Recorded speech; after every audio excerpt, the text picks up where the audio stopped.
नमस्कार मित्रांनो, मी गणेश पोटे. आज आपण पाहणार आहोत शालार्टमध्ये मागील मागील बिले कशी काढायची. पेंडिंग बिले नवीन टॅब आलेला आहे शालार्ट 2.0.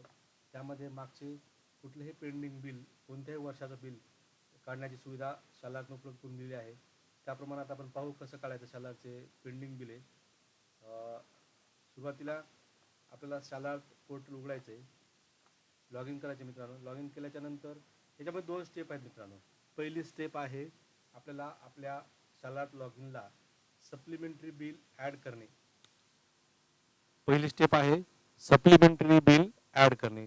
ते कसं करायचं बघा. लॉग इन उघडल्याच्या नंतर वर्क लिस्ट, पेरोल, पेरोल नंतर ऑर्गनायझेशन ऑफिस प्रोफाईल, त्याच्यानंतर बिल ग्रुप मेंटेन याच्यावर आपल्याला क्लिक करायचं मित्रांनो.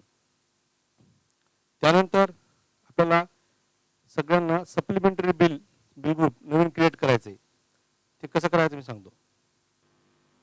यानंतर आपल्याला बिल, समजा आता काही शाळेमध्ये सप्लिमेंटरी बिल ॲड नाही आहे, तर आपल्याला सप्लिमेंटरी बिल ॲड करून घ्यावं लागेल. ती पद्धत कशी आहे बघा मित्रांनो.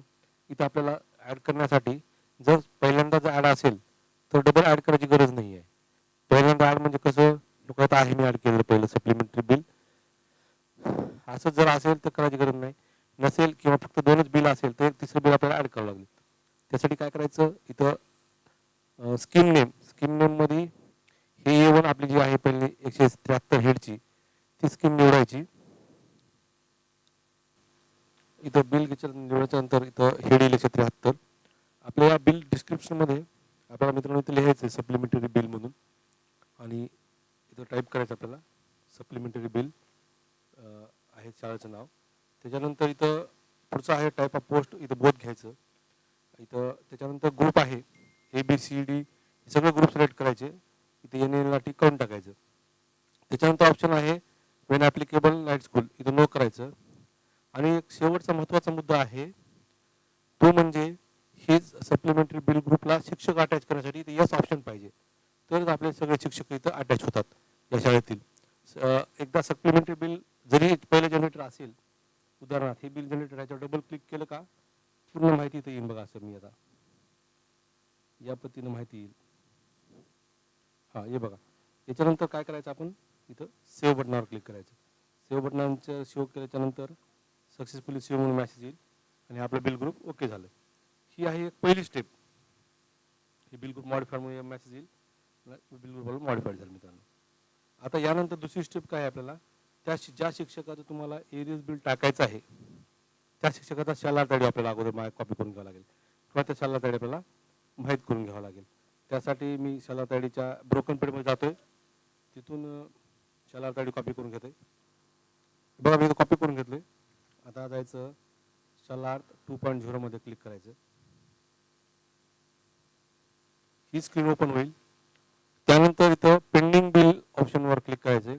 आता याच्यामध्ये एक महत्त्वाची बाब आहे की आपल्याला पेंडिंग बिलामधले अलाउन्सेस कोणते कोणते एनेबल करायचे शिक्षकांना, ते पहिली स्टेपमध्ये करायचे. एम्प्लॉईज वाईज अलाउन्सेस डिडक्शन हे आपल्याला द्यावं लागेल. त्यावर क्लिक करायचं. ज्या शिक्षकाचा आपल्याला मॅप करायचं आहे, ज्या शिक्षकाचं एरियस आपल्याला सप्लिमेंटरी बिल करायचं आहे, त्या शिक्षकावर इथं नाव आलेले आहे सगळ्यांचे, त्या शिक्षकावर नावावर क्लिक करायचं. त्यानंतर ही स्क्रीन ओपन होईल. ही स्क्रीन ओपन झाल्याच्यानंतर आता ते विचारते की त्या शिक्षकाला कोणते अलाउन्सेस द्यायचे. आपण जे नेहमीचे जे अलाउन्सेस आहेत, DA एरियस, बेसिक एरियस गरज नाही कारण आपण दिलंय HRA, पुन्हा TA. जर तुम्हाला दुसरं कोण DA असेल तर DAचं एरियस द्या, बेसिक एरियस बेसिक असेल. पण डिडक्शनमध्ये आता आपल्याला काय कपत करायचं, GIS, PT आणि रिन्यू स्टॅम्प हे इथं टाकायचं. इथं रिमार्कमध्ये लिहायचं मी ॲज पर GR लिहिलं आणि सेव्ह केलं. सेव्हचा मेसेज येईल अपडेटेड. त्याच्यानंतर हे अपडेट झाल्याच्या नंतरची स्टेप आहे आता पुढे. इथं पुन्हा परत पेंडिंग बिलवर क्लिक करायचं. पेंडिंग बिल ब्रोकन एंट्रीवर क्लिक करायचं. हे सेव्ह झाल्याच्या नंतरची पुढची स्टेप आहे. आणि इथं पुढचा ऑप्शन आहे ॲड पेंडिंग बिल ब्रोकन एंट्रीवर क्लिक करायचं.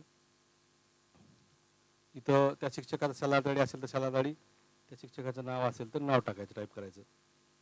थोडंसं वेट करावं लागेल. हां, इथं नाव आलं. हे जे खाली नाव आल्याच्या नंतरच आपल्याला त्या नावाला टच करायचं आहे आणि सर्च करायचं आहे. हां, हा पूर्ण फॉर्म ऑटोमॅटिक भरला जाईल, त्याचं नाव वगैरे येईल.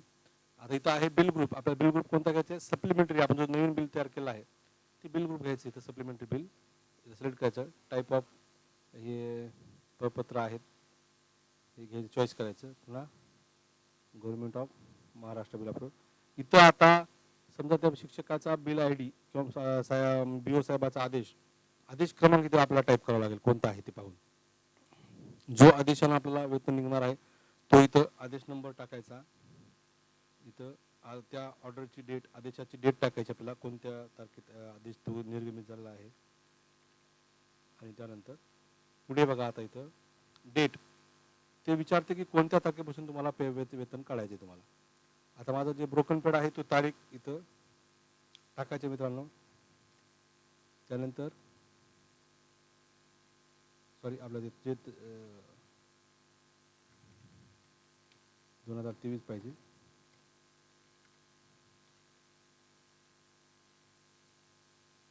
ज्या महिन्याचा आपल्याला पेड काढायचा आहे ब्रोकन, तो मागच्या ह्याच्यातील तो टाकायचा. आले 9 दिवस. आता आपल्याकडं याची आपल्याला एक्सेल फाईल तयार करून ठेवावं लागेल की ब्रोकन पेड काढून त्याच्यातले कसं म्हणजे पेमेंट किती होत आहे ते बघूया. आता कसं मी तयार करून ठेवलं आहे माझ्याकडं. हां, 16,080 रुपये त्यांचं बेसिक तिथं टाकावं लागेल. पुन्हा जो आहे DA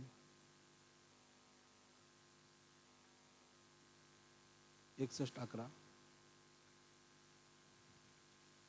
याप्रमाणे पूर्ण माहिती भरायची मित्रांनो आपल्याला. त्याच्यामध्ये भरल्याच्यानंतर रिमार्कमध्ये आपल्याला जे आहे तिथं चूज करायचं आहे आणि तिथं रिमार्कमध्ये टाईप करायचं आहे. आणि ही आपली माहिती झाल्याच्यानंतर इथे मित्रांनो सेव्ह फॉरवर्डवर क्लिक करायचं आहे. त्यानं विचारते ब्रोकन पेड सक्सेसफुल झालं आहे आणि हे नेक्स्ट अथॉरिटीजकडे चाललं आहे. मित्रांनो इथं काळजीपूर्वक लक्षात ठेवा, इथं एकदाच क्लिक करायचं. 2-3 वेळेस जर क्लिक केलात तर DDO3ला हे 2-3 वेळेस बिल पाठवलं जाईल. या प्रकारे आपल्याला ब्रोकन पेड ॲड करायचे मित्रांनो. धन्यवाद, थँक्यू. व्हिडिओ जर आवडला असेल तर लाईक, सबस्क्राईब करा. असेच व्हिडिओ आपल्याला पाहायला मिळतील.